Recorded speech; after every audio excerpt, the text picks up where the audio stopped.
So today we are checking out EmuDeck for Windows, which is now free and it's considered as a beta version.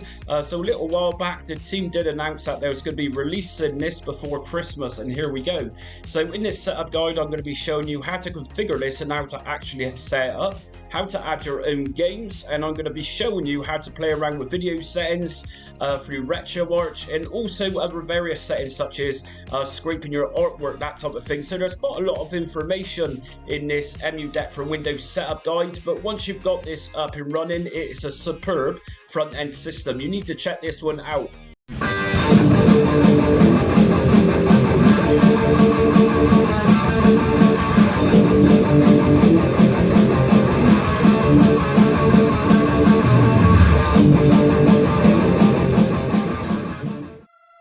Okay, before I start today's setup guide for EmuDeck, this is the free edition, which is beta. Just make sure you hit notifications, subscribe and like if you like the video today. It really helps my channel out a great deal. Plus it gets you up-to-date retro emulation content that I release every day. So we're looking at EmuDeck beta today, and yes, this was released by the team at EmuDeck a few days ago, which is absolutely free. I covered this a couple of months ago where I paid for it and did a setup guide on that, but like I say, this is absolutely free. So what we're going to do first is just make sure we've actually got Steam installed, because we need Steam in order to run this. So just simply pop over to the Steam website, make an account if you don't have a Steam account, and obviously Steam is designed for PC gaming, Linux gaming, and a couple of other platforms. So just make sure you've got installing Steam and log in. So that's that part of it done. I've already got it set up as I game on my PC, and I also use Steam for my Steam Deck. So if we just close out of that, once you've installed that, that's good. And then we're going to go over to the EmuDeck website and download EmuDeck. So if we just go to the download section just here, I'm using Windows as we know, and I'm going to use Windows Beta. And it's going to give you a little prompt, and it's going to tell you that some antiviruses might flag this up. It's a Trojan, but there's nothing to worry about. It's a very trusted application, and it's also going to be telling you that some hard drive partitions might not be recognized. And finally, don't use Edge to download beta. So Microsoft Edge browser is no good for this. So just go to download beta, and you're going to end up with a emudeck.cmd. If we just left click on this CMD,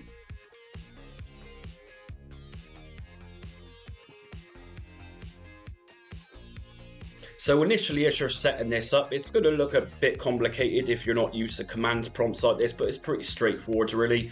So you might come up with it's detected a slow DNS to download. Just press yes on this, that'll be fine.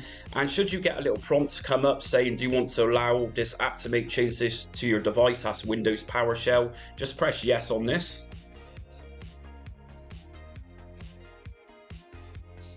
And just press continue. And that's going to open up Microsoft Store. Now I've already got App in Store downloaded, so you're going to need to install this if you don't already have it. So I'm going to just close this down for now.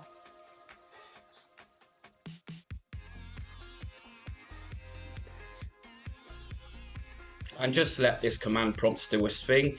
And again, Windows Package Manager Source Widget, I've already got this installed, but I'm going to just go to Update anyway.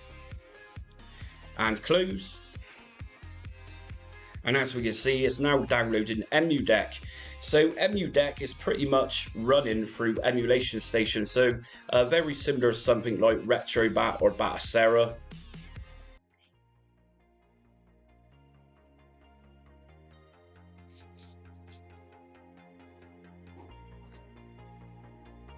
Okay, so the initial process of setting this up is going to ask you if you want easy or custom.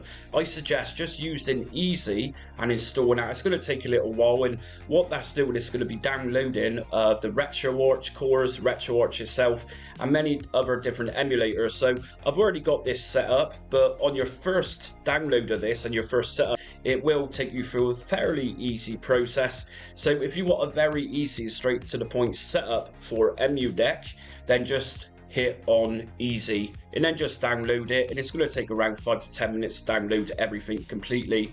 Eventually you're going to end up with the main interface, which is EmuDeck.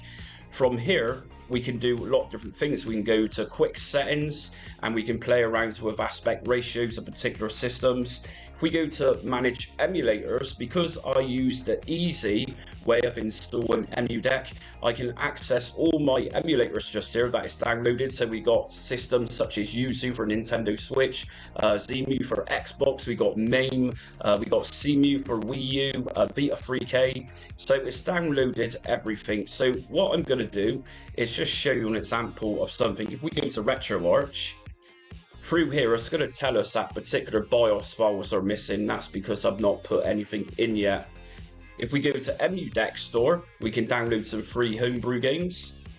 And if we go down to screen resolution, we can change resolutions here on particular systems such as PlayStation 1. We can also find PlayStation 3 here. By default is set to output at 1080p, which I think is a really good resolution for PS3. Just remember, if you've got a potato computer, then PlayStation 3 might not necessarily work, and the same for Switch just here. So you're going to need something substantial to run these higher end systems. And we've also got Retro Achievements. Now, Retro Achievements is a website which is absolutely free to sign up with, and particular games is going to give you Retro Achievements, which pops up when you hit certain criteria in certain retro games. So there's lots here in EmuDeck. Let's just remember that EmuDeck is the application, and that's going to create a little shortcut on your desktop once all this is installed. It's one of those things where we can just play about with the things going on in the background of the main program. So what we're going to do is just go to Steam ROM Manager and just wait for this to launch. And like I say, you need Steam for this, and it does say that it's going to close it and then reopen it. And what we need to do is add Emulation Station now into our Steam library so we can actually open up this program. Okay, so we got an option under parsers, and what this is going to do is add particular things into our Steam library. So for this, what I'm going to do is just toggle parser so everything is now grayed out, and I just want to add Emulation Station into my Steam library. If you want to add other systems for quicker access into your Steam library, just left click on it. Just like this. So if I just left click on emulators, which is the RetroArch symbol, what we're going to do now is just go to add games and parse. And as you can see, for me this is going to look slightly different because I've already added things, but you should then find Emulation Station and the RetroArch picture somewhere, which is just there. What I'm going to do is just go down to Save to Steam, and it should say done adding removing. If we just close Steam ROM Manager down and just close EmuDeck down, if we now open up Steam,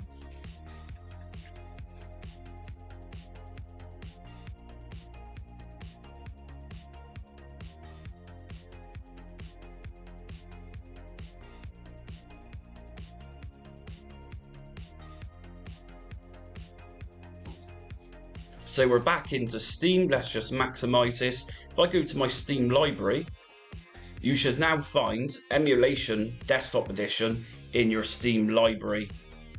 So if I go to press play on this,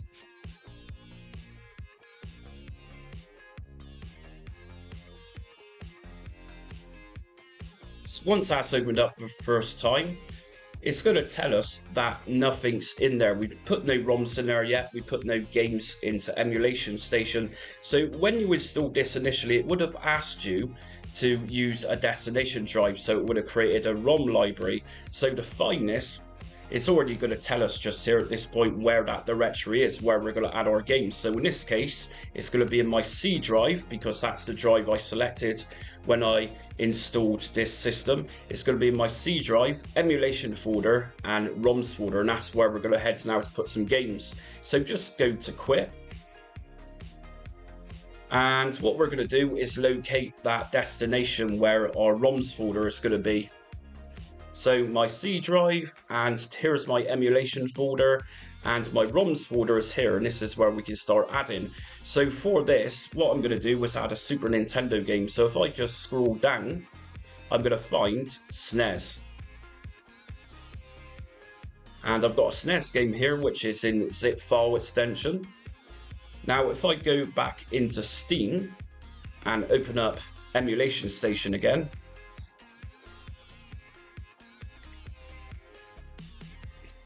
I've got a controller added, which is an Xbox controller, and it's automatically detected this. So what I'm going to do is just open up Super Nintendo, and here is my game. But we can also scrape some artwork for this. If we go to main menu, scraper, scrape these systems, and just check the system you want to scrape artwork for. Just go to back.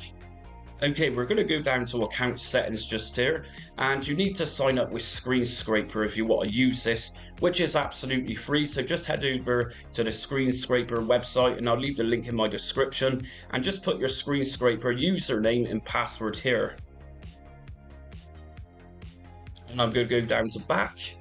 And under content settings, we can download various different styles of artwork. So you can disable these for Screen Scraper to download, or you can just do what I'm doing and enable everything for this. Just go down to back and start. So in my case, because I use Screen Scraper for various setup guides, my quota isn't working. But on Screen Scraper, you do have the option to pay a couple of dollars, I think it is, and that will get you unlimited artwork. So we're not going to be using artwork for this, but if it's your first time using Screen Scraper, you shouldn't have a problem with that. So what we're going to do next is take a look at main menu again, and obviously we've got Super Nintendo here. If we just go down to other settings, alternative emulators, SNES, we can see that this is running SNES 9X, which is cool. If we click on that, we got an option to use different cores here through RetroArch. So what I'm going to do is just stick with the standard SNES 9X current default. If I just come out, I'm going to open up the game.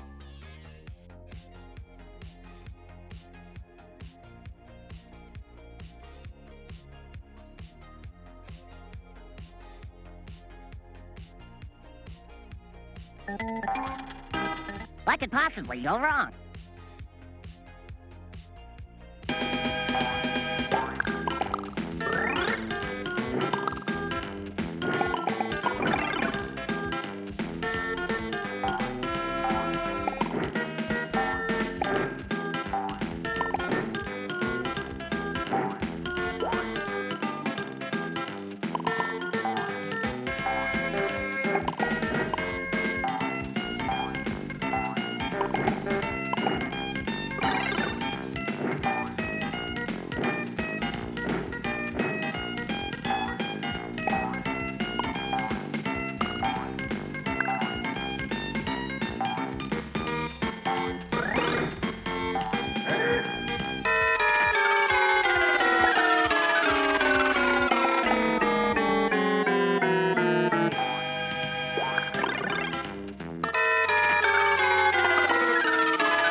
So if you're curious what I was doing Christmas 1994, I think it was, that was what I was doing Christmas 1994, playing Bubsy for the first time.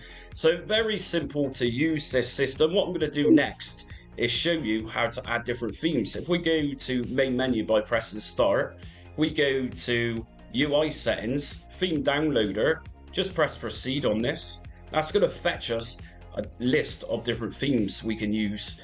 So for example, if I go down to one of my favorites, which is Coin Ops, if I just press my A button on this, it's going to download that theme.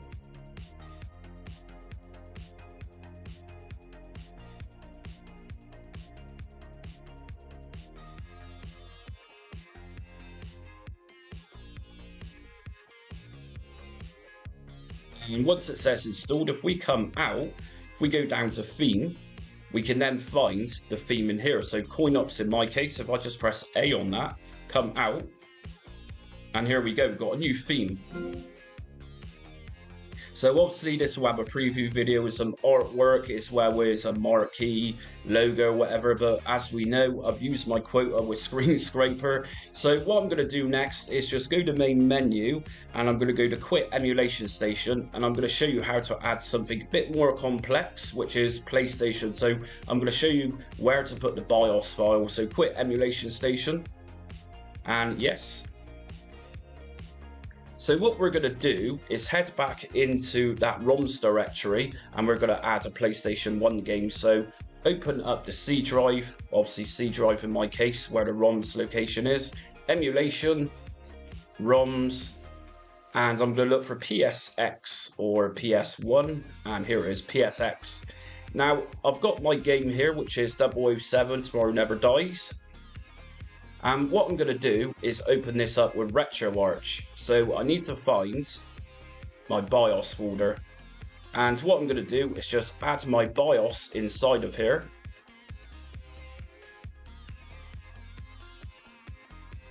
And that's it. So if we now go back to Steam and open up Emulation Station again.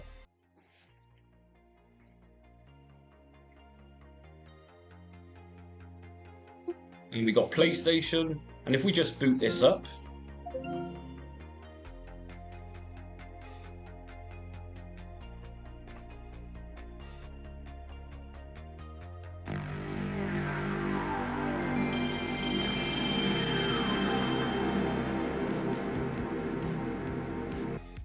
you've just come out of that. Let me just make you aware that it uses hotkeys to exit games. So in my case, on my Xbox controller, I'm using both of those weird buttons in the middle, which I can never remember the names of, but the equivalent to select and start buttons on a traditional old school controller. That's the buttons I'm pressing.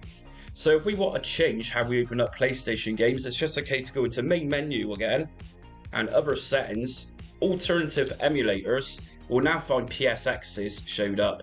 And from here, we can see it's just been running through DuckStation, that's highlighted. And I'm going to use Swan Station because that's a RetroArch core. And if I come out and open up my game again,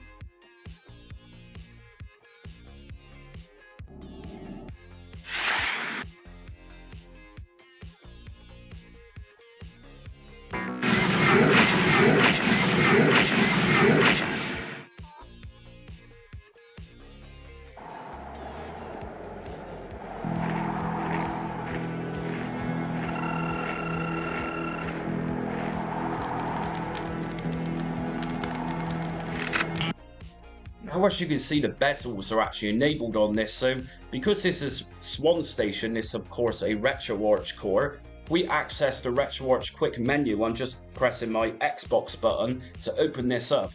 We can change everything from video settings to here to bezels. If we go down to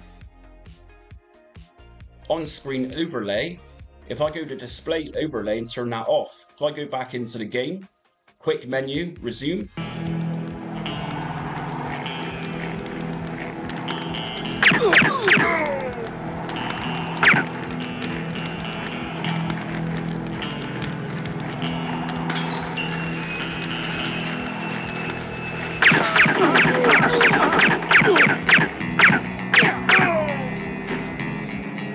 And if I want to touch up how it looks, it's very pixelated. Obviously, this is a very old game.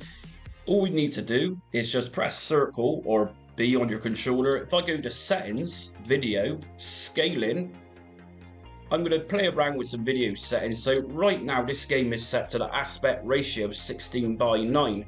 Now PS1 games were actually designed for 4:3. If we change this over to 4:3, you'll find that the image of the game in the background there has now got the bars on the side, so it's not going to be so stretched. If we go to integer scale at the top, it's going to condense the image, but it's going to make it not so pixelated. And integer scale over scale, that's going to create a little bit more blur around the edges, taking away some pixelation. But if you use this, just turn off integer scale and resume.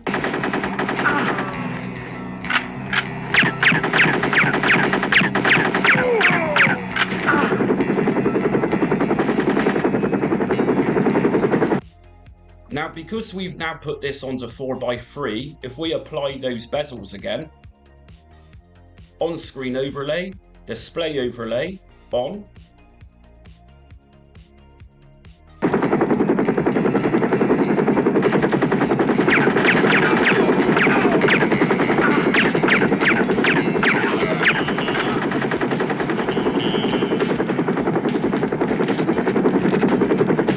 And as you can see, the game is now fully playable and we can see what's going on without it being cropped by the bezels because we put it onto 4x3. If we go down to core options, enhancement settings, internal resolution scale, we can now make old PlayStation games look a lot better. So technically we can go up to 4K resolution with this, but it might jitter and it might stag. So I'm going to just go for 1080p, which is still a big upgrade.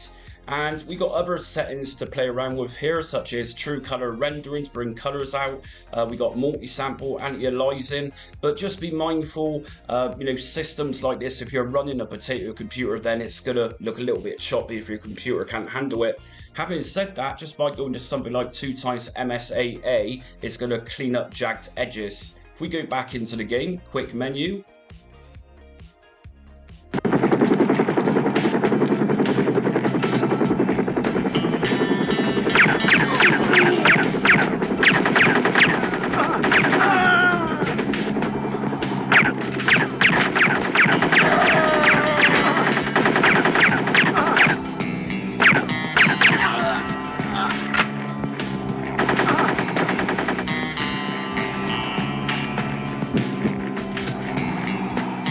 and as you can see, the images are not nicer now. It's obviously upgraded to that resolution and it's not so pixelated.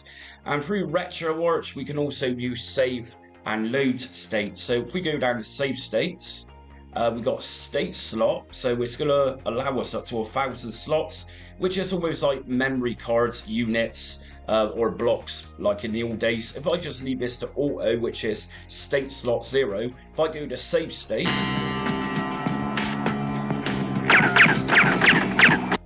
and to load state, and as you can see, it's loaded that state back up. So what we're going to do next is just save our video settings to show you how to do that. So if I go down to core options, manage core options, we got save game options here or save content directory options. So as it says, save core options, which will apply for all content loaded from the same directory. So if I select save content directory options, my video settings is going to apply to all my PlayStation games, providing I'm using that Swan Station core. And if we just want to save the settings for this particular game, just go to save game options, and every time you launch your PS1 games again through RetroArch, your settings will be back. So that's it for today's EmuDeck beta for Windows. Like I said, this is an absolutely free version, and as you can see from this setup guide, everything's working fine. PlayStation 1 is flawless, just like the paid Patreon version I did setup guide on a while back, and it's running really well, as you can see. So it's a little bit complex if you're not used to using things like Steam and command terminals, that type of thing. But if you just follow the guide to what I've done, it's very straightforward. And you can also comment in the comments section if you get any issues. I'm always going to answer questions you might have. So if you liked today's video, hit notifications, subscribe and like so you don't miss upcoming retro emulation content, and also join me on social media. I'm on Facebook, Instagram, Twitter and TikTok. But until next time, I wish you a Merry Christmas.